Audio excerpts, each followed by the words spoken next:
يقتروا وكان بين ذلك قواما صدق اللہ مولانا العظیم۔ یہ سورہ فرقان کا آخری رکوع چل رہا ہے، اور اس آیت مبارکہ میں اللہ تعالیٰ کے نیک بندوں کی ایک اہم صفت بیان ہو رہی ہے کہ اللہ کے نیک بندے جب مال خرچ کرتے ہیں تو نہ اسراف کرتے ہیں، نہ فضول خرچی کرتے ہیں، اور نہ کنجوسی کرتے ہیں۔ ایک اسراف کہلاتا ہے اور ایک سخاوت کہلاتی ہے۔ سخاوت کرنے کی ترغیب آئی ہے۔ ایک روایت میں آتا ہے کہ اللہ کے حبیب صلی اللہ علیہ وسلم نے فرمایا، جس کا مفہوم ہے کہ لوگوں سخاوت کیا کرو۔ سخاوت ایک درخت ہے جس کی جڑ جنت میں ہے اور اس کی شاخیں دنیا میں پھیلی ہوئی ہیں۔ جو شخص اس کی شاخ کو تھام لے گا، یعنی سخاوت اختیار کرے گا اور مضبوطی سے تھامے رکھے گا، تو پھر اللہ تعالیٰ اس شخص کو جنت میں پہنچا دیں گے اس کی سخاوت کی وجہ سے۔ اور فرمایا کہ لوگوں کنجوسی نہ کرو۔ کنجوسی کے درخت کی جڑ جہنم میں ہے اور اس کی شاخیں دنیا میں ہیں۔ جو اس کنجوسی کے درخت کی شاخ کو تھام لے گا اور مضبوطی سے تھامے گا، کنجوسی کو چھوڑے گا نہیں، تو اس کا ٹھکانہ جہنم ہوگا۔ اور ایک روایت میں آتا ہے کہ فرشتوں کی ایک جماعت ہے جن کو اللہ تعالیٰ نے ایک مخصوص دعا پر لگا رکھا ہے کہ بس یہ دعا کرتے رہیں۔ وہ کیا دعا کرتے ہیں کہ اے اللہ، جو مال خرچ کرتے ہیں ان کے مال میں برکت عطا فرما، اور جو مال روک کے رکھتے ہیں ان کے مال کو تباہ و برباد فرما، ان کے مال کو ہلاک فرما۔ یعنی جو سخاوت کرتے ہیں ان کے مال میں برکت عطا فرما، اور جو کنجوسی کرتے ہیں ان کے مال کو تباہ و برباد فرما۔ اب یہاں اللہ تعالیٰ کے نیک بندوں کی صفت بیان ہو رہی ہے کہ وہ فضول خرچی نہیں کرتے اور کنجوسی بھی نہیں کرتے۔ فضول خرچی کیا ہے اور سخاوت کیا ہے، یہ سمجھنے کی بات ہے۔ بے محل خرچ کرنا، بے موقع خرچ کرنا، بلا ضرورت خرچ کرنا، یہ اسراف ہے۔ ضرورت پہ خرچ کرنا اور دل کھول کے خرچ کرنا، ضرورت پہ اپنی وسعت کے مطابق، اور محل پہ خرچ کرنا، جہاں ضرورت ہے، جہاں تقاضا ہے وہاں خرچ کرنا اور خوش دلی سے خرچ کرنا، یہ سخاوت ہے۔ اور جہاں ضرورت ہو وہاں خرچ نہ کرے، وسعت ہے، سہولت ہے، آسانی ہے، خرچ کر سکتا ہے مگر نہیں کرتا، روک کے رکھتا ہے، یہ کنجوسی ہے۔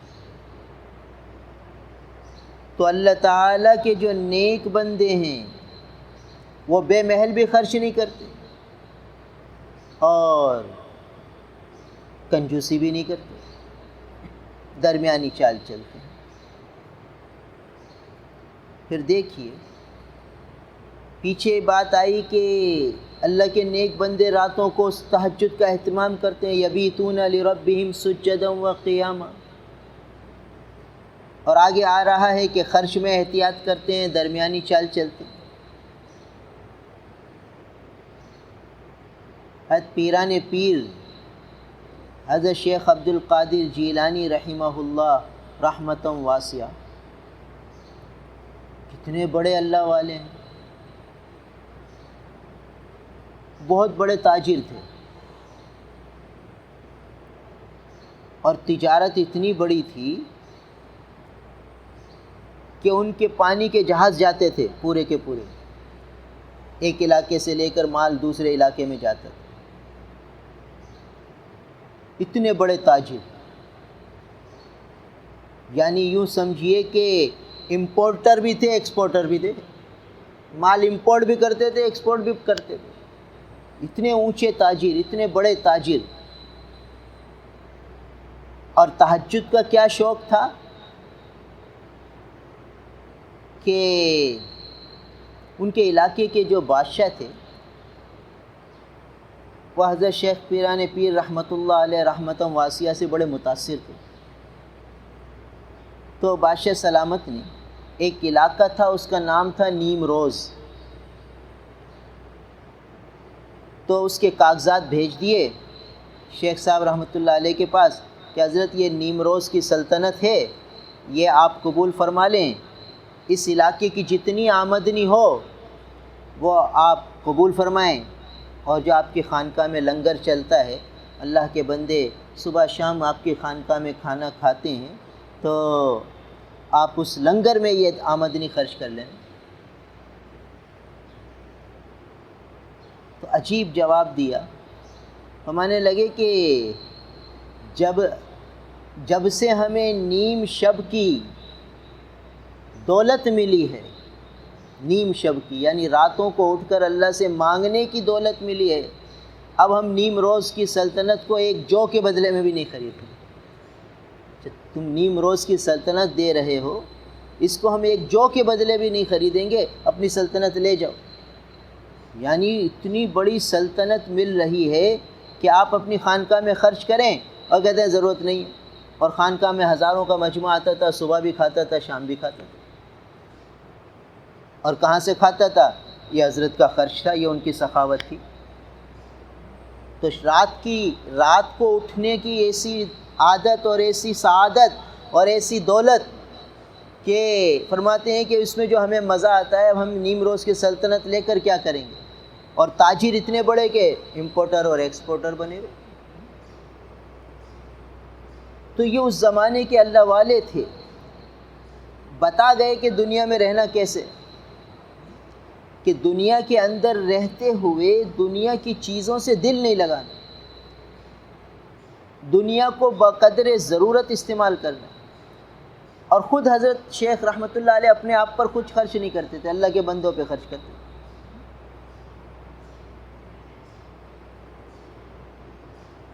نظام الدین دہلی کا مرکز ہے، حضرت مولانا الیاس صاحب رحمۃ اللہ علیہ نے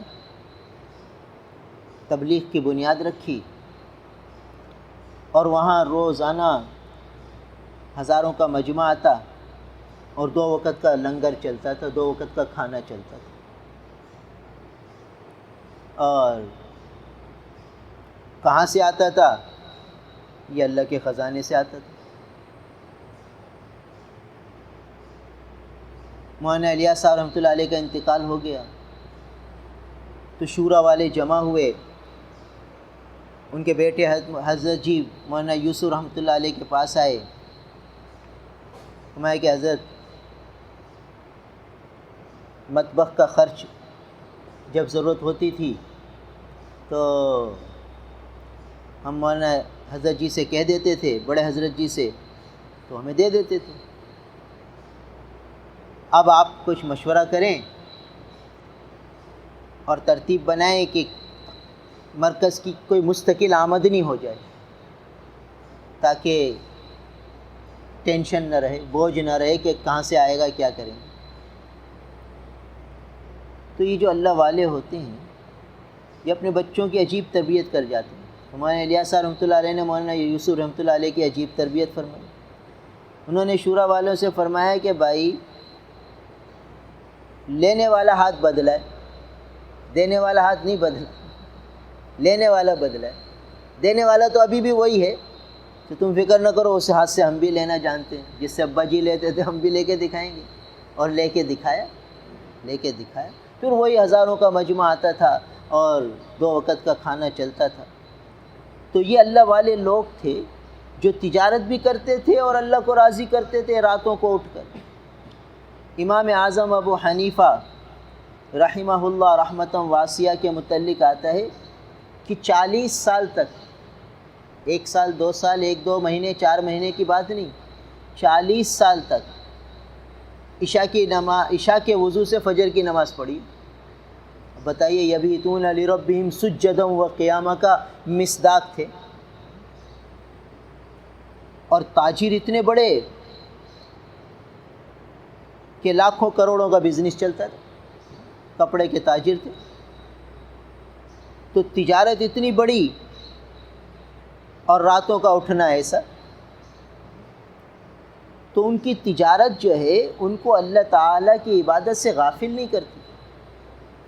آج ہمارے 2 طبقے بن گئے، کوئی عبادت میں لگ گیا تو بھائی عبادت میں لگ گیا، اب اس کمانے سے لاپرواہ ہو گیا، اور دوسروں کا محتاج ہو گیا، دوسروں پہ نگاہیں ڈالنے لگا۔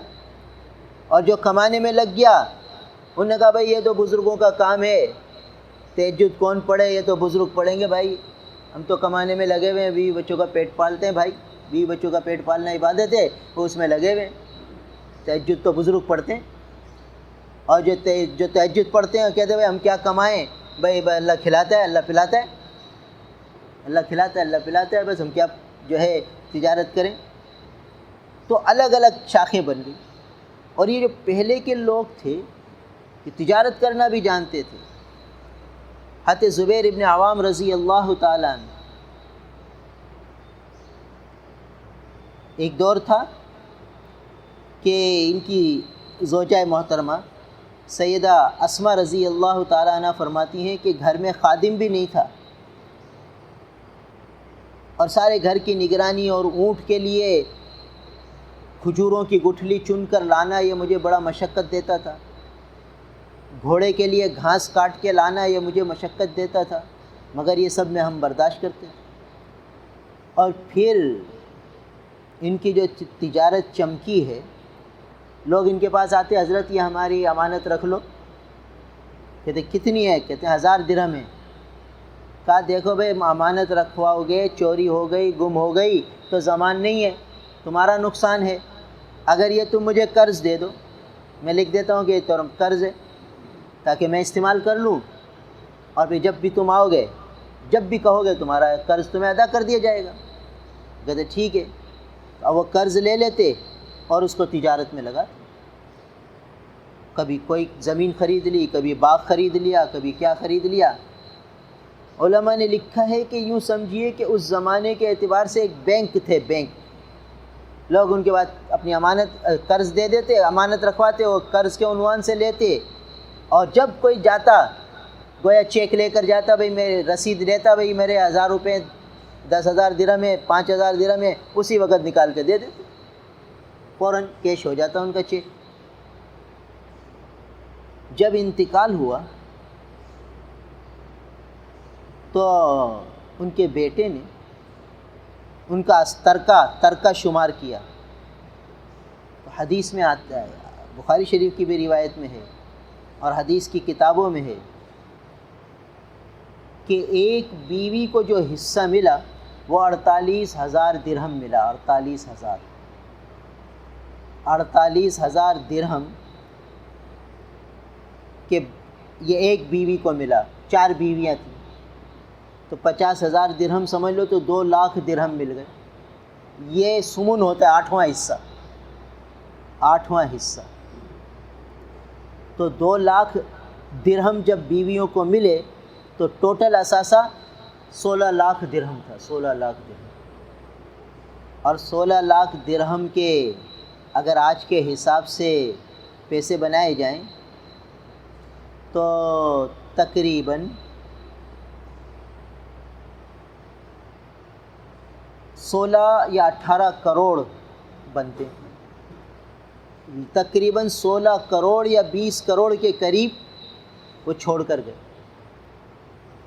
وہ شخص جس کے گھر میں خادم نہیں تھا اور اس کی بیوی پریشان رہتی تھی، جب دنیا سے جاتا ہے تو 16 کروڑ روپے چھوڑ کے جاتا ہے، اور اپنے بیٹے کو وصیت فرما رہے ہیں اللہ سے تعلق دیکھیے کیا تھا، اللہ سے تعلق ایسا بنایا ہوا، تجارت کا یہ عالم اور مال کا یہ عالم کہ کروڑوں میں کھیل رہے ہیں، اور اللہ تعالیٰ سے تعلق کا یہ عالم کہ اپنے بیٹے سے فرما رہے ہیں بیٹا آج مجھے لگتا ہے میں شہید ہو جاؤں گا، تو یہ میری امانتیں ہیں اور یہ سارا میرا حساب ہے جو لکھا ہوا ہے، یہ سارا لین دین ہے، یہ تم کرتے رہنا، اور جب کوئی پریشانی آئے تو کہنا کہ اے زبیر کے مولا میری یہ مشقت حل کر دیجئے، میری یہ پریشانی دور فرما دیجئے۔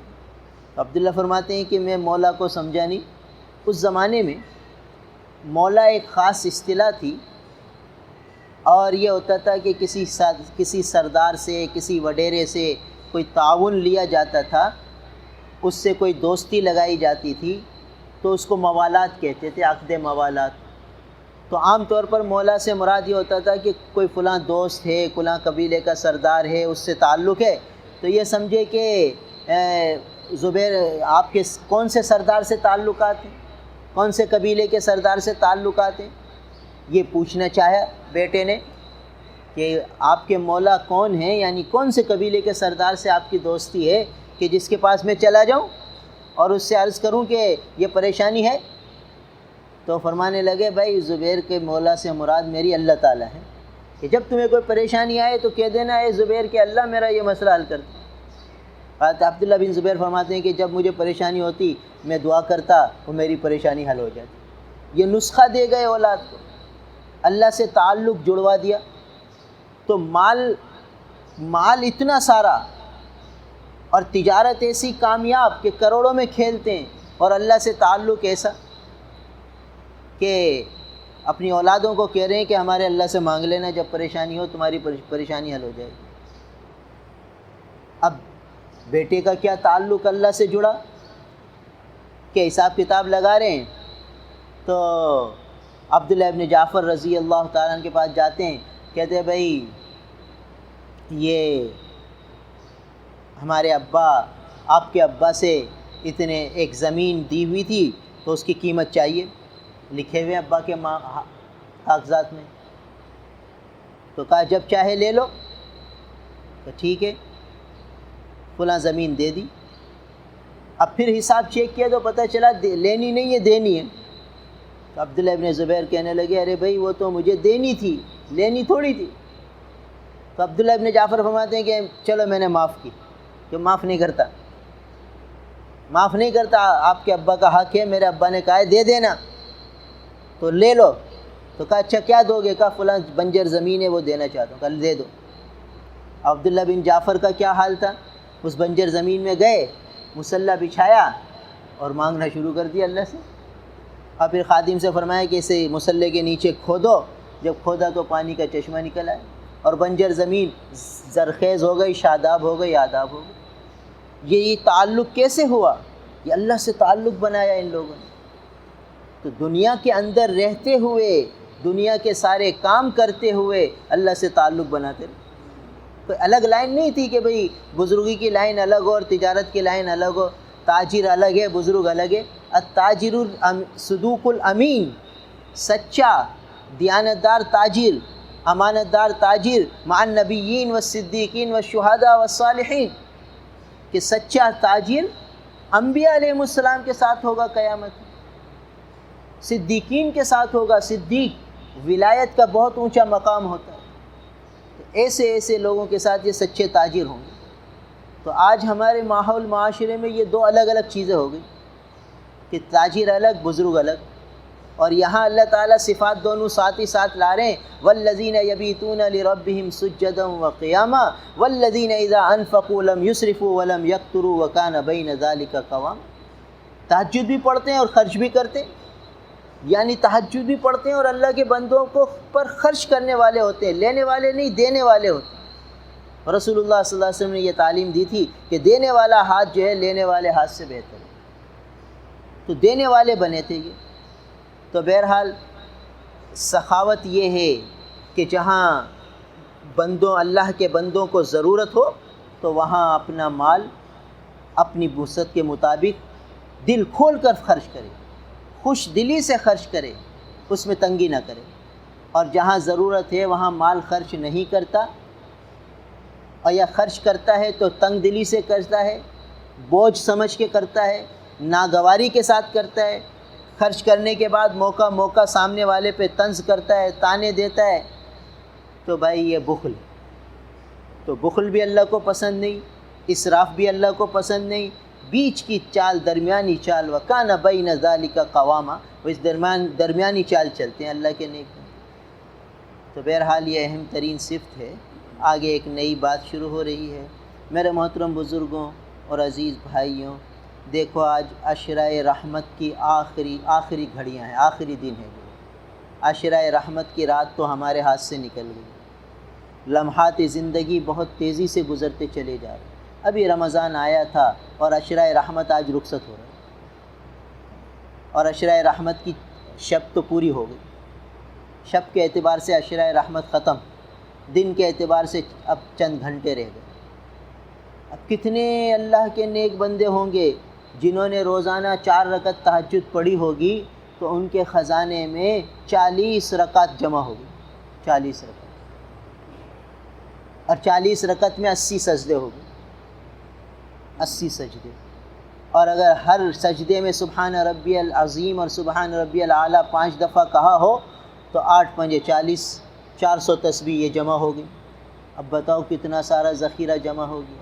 اور جو سو کر رہا، جس نے سو کر گزار دیا، سحری میں اٹھا، سحری کی، فجر پڑھا، پھر سو گیا، تو بھائی عشرۂ رحمت اس کا بھی گزر گیا، عشرۂ رحمت اس کا بھی گزر گیا، اس کے خزانے آخرت میں کیا کچھ جمع ہو گیا، اور اس کا یہ کتنا محروم رہا۔ تو ایک کمائی کا موقع ہے، جتنا جمع ہو جائے۔ جس نے روزانہ 3 سپارے پڑھ لیے، بھائی اس کا ایک قرآن آج پورا ہو جائے گا، اور جس نے 6 سپارے روز پڑھ لیے اس کے 2 قرآن ہو گئے، اور جو ایک ہی سپارہ روز پڑھ رہا ہے تو صرف 10 سپارے ہوئے، اور جو 10 سپارے روز پڑھ رہا ہے اس کے 3 قرآن ہو گئے۔ تو دیکھیے جو کما رہے ہیں ان کا بیلنس بڑھتا جا رہا ہے آخرت کا، اور جو غفلت میں ہے کہ کل سے شروع کریں گے، کل سے شروع کریں گے، کل سے 3 سپارے پڑھیں گے، کل سے 5 سپارے پڑھیں گے، تو کل تو آتی نہیں بھائی، وقت گزرتا چلا جا رہا ہے۔ اس لیے موجود زمانہ جو ہے اس کی قدر کرنی ہے۔ جو زمانہ ہاتھ سے نکل گیا وہ نکل گیا، جو آج ہے وہ میرے ہاتھ میں ہے، جو کل آئے گا وہ تو پتہ نہیں آئے گا کیا نہیں آئے گا، وہ ایک موہوم بات ہے، یقینی بات نہیں ہے۔ جو ابھی ہاتھ میں ہے وہ میرا ہے، بس اس کو بنانا ہے، سنوارنا ہے۔ اس لیے بھائی کوئی لمحہ ضائع نہ ہو، یا تو ذکر میں وقت گزرے، یا درود شریف پڑھنے میں وقت گزرے، یا تلاوت میں وقت گزرے، یا نوافل میں وقت گزرے، یہ دین کے مذاکروں میں وقت گزرے، یعنی کسی نہ کسی دینی مشغولی میں آدمی لگا رہے، فضولیات، لغویات اور بے مقصد کاموں میں آدمی بالکل نہ لگے۔ اللہ تعالی ہم سب کو عمل کی دے۔ الحمدللہ رب العالمین والعاقبۃ للمتقین، والصلاة والسلام علی رسولہ محمد وآلہ واصحابہ اجمعین۔ لا الہ الا اللہ، نستغفر اللہ، نسألک الجنۃ جنۃ الفردوس ونعوذ بک من النار۔ اللہم آت محمدا الوسیلہ والفضیلہ وابعثہ مقاما محمودا الذی وعدتہ۔ سبحان ربک رب العزۃ عما یصفون، وسلام علی المرسلین، والحمد للہ رب العالمین، آمین۔